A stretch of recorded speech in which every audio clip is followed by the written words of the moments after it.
नमस्कार, आपल्या चॅनलवरती तुमचे सर्वांचे मनापासून स्वागत आहे। तर आज आपण बनवणार आहे वाटाणा पुरी।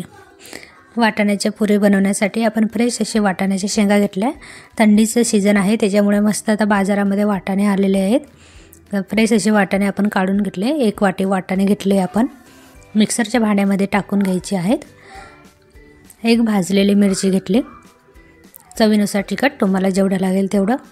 अद्रकचे तुकडे घेतले, हिरवा कोथिंबीर घेतला, 1 चम्मच जिरे घेतला आणि मिक्सरला लावून घेतले। थोडंसं जाडसर जरी असलं तरी चालेल, खूप जास्त बारीकची गरज नाही। आता गव्हाचे पीठ आपण घेतले,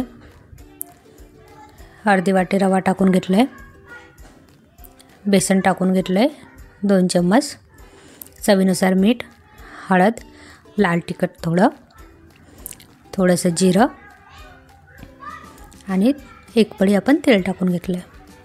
आता त्याच्यामध्ये जे वाटण आपण काढलेलं आहे वाटाण्याचं ते टाकून घेणार आहे। सर्व वाटण टाकून घेतल्यानंतर आपण सर्व मिक्स करून घेऊया।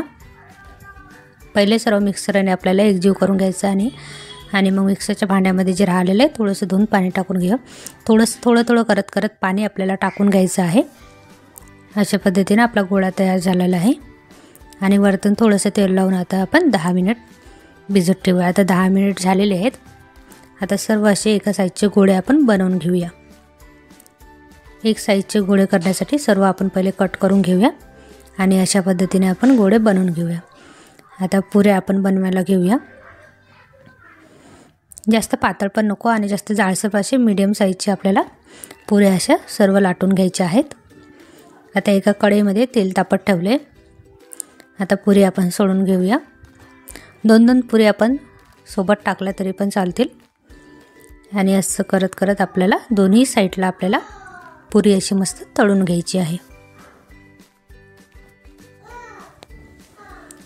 मस्त कलर येईपर्यंत, मरोल कलर थोडासा येईपर्यंत आपल्याला पुऱ्या अशा तळून घ्यायच्या आहेत। अशा पद्धतीने बाकीच्या पण पुऱ्या आपण एक करून अशा आता तळून घेऊन या।